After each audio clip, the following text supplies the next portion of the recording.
राजेशाही काळामध्ये आम्ही लोकशाही अनुभवत होतो आणि आज लोकशाहीमध्ये आम्ही राजेशाही अनुभवतोय. आजच्या लोकशाहीबद्दल काय बोलायचं? मध्यंतरी मी एक विनोद वाचला होता. म्हणाल तर विनोद आहे, म्हणाल तर लोकशाहीची खंत आहे.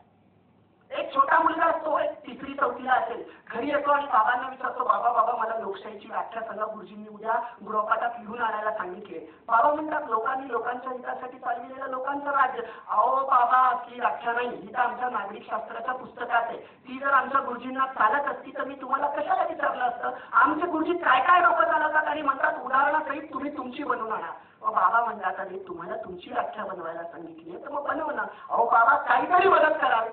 बाबा म्हणतात, हे बघ मी तुला उदाहरण सांगतो, व्याख्या तुझी तू बनवायची. मग बाबा त्याला सांगतात, आपल्या घरात पैसे कोण कमवतं? बाबा तुम्ही. मग असं समज मी पैसे कमवतो म्हणजे मी भांडवलदार आहे. बरं, त्या पैशाचं मी काय करतो? कुठे काय करता? पगार झाला की आईच्या हातात आणून देता. हा, म्हणजे मग आई काय करते? आई घराचं नियोजन करते. मग लक्षात ठेव, जो नियोजन करतो त्याला सरकार म्हणतात. आई घराची सरकार आहे. आपल्याकडे काम करायला मोलकरीण आहे. मोलकरीण म्हणजे कामगार. तुला एक लहानगा भाऊ आहे, तो लहानगा भाऊ म्हणजे भावी पिढी. ते पोरगं पटकन म्हणतं, मग बाबा मी कोण?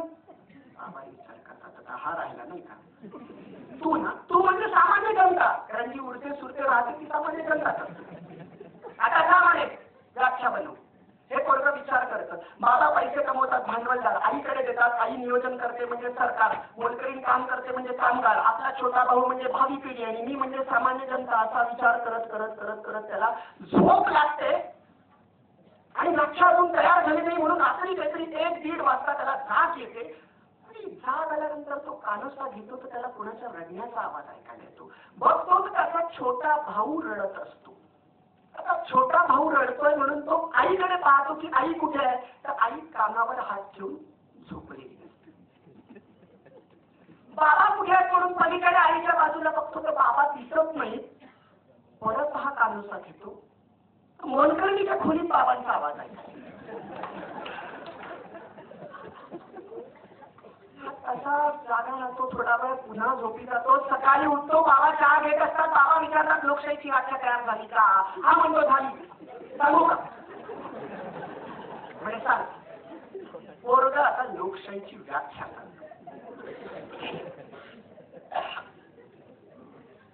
मुलगा सांगतो, जेव्हा भावी पिढी आपल्या न्याय हक्कांसाठी रडत असते, ओरडत असते, जेव्हा भावी पिढी आपल्या न्याय हक्कांसाठी रडत असते, ओरडत असते, त्याच वेळी नेमकं सरकार झोपलेलं असतं.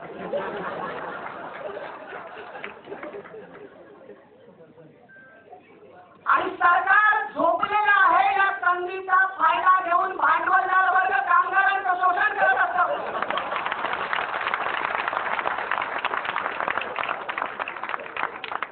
सामान्य जनतेला हे सगळं कळत असतं, दिसत असतं, पण प्राप्त परिस्थिती उघड्या डोळ्यांनी पाहण्याच्या पलीकडे सामान्य जनतेच्या हातातही काही उरलेलं नसतं. यालाच लोकशाही म्हणतात. मंडळी, म्हणाल तर विनोद आहे, म्हणाल तर खंत आहे, याच्या पलीकडची कोणती लोकशाही आम्ही आज अनुभवतोय? म्हणून मी म्हटलं की आजच्या लोकशाहीमध्ये आम्ही राजेशाही अनुभवतोय. असा हा सगळा बाजार झालेला आहे. शिवचरित्राचा अभ्यास आम्हाला कशासाठी करायचा? मी तरुण पिढीला आणि तुम्हाही सगळ्यांना नेहमी सांगत असतो किंवा सांगणं माझं कर्तव्य आहे की शिवाजी महाराज या शिवाजी शब्दाचा उल्लेख केला तर जिवाशी हा शब्द होतो. जर शिवाजी शब्दाचा उल्लेख शब्द जर जिवाशी होत असेल तर माझं असं कायम मानणं राहिलंय की शिवाजी हा शब्द समाज तोडण्यासाठी वापरता कामा नये. शिवाजी शब्दाचा उपयोग समाज जोडण्यासाठी झाला पाहिजे. आणि आतापर्यंत या मराठी मातीचं दुर्दैव आहे की शिवाजी शब्दाचा उपयोग समाज तोडण्यासाठी होतोय. शिवाजी राजे कोणत्या एका जातीचे, कोणत्या एका धर्माचे अजिबात नव्हते आणि शिवाजी राजे मुस्लिमांच्या विरोधात तर कधीच नव्हते. हे मी तुम्हाला पुराव्यानिशी पटवून देईन.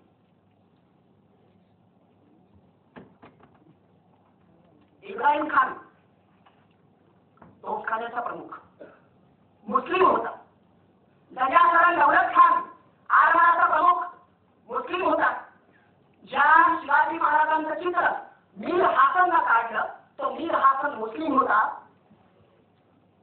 आणि विशेष म्हणजे म्हणजे आग्र्याच्या कैदेत असताना हिरोजी फर्जनचे राजांच्या जागेवर बसलेला हिरोजी फर्जन आणि त्याचे पाय चेपत बसलेला मदारी मेहतर, राजांचा लाडका 17-18 वर्षाचा मदारी मेहतर मुस्लिम होता की ज्या मदारीला रायगडावर राज्याभिषेकाच्या वेळेस विचारलं जातं, बोल मदारी तुला काय पाहिजे, कारण तुझ्यामुळे मी आग्र्यातनं निसटलो आणि म्हणून हा राज्याभिषेक करतोय, बोल तुला काय पाहिजे. तेव्हा तुमचं सिंहासन आयुष्यभर साफ करण्याची संधी मला द्या, बाकी काही नको.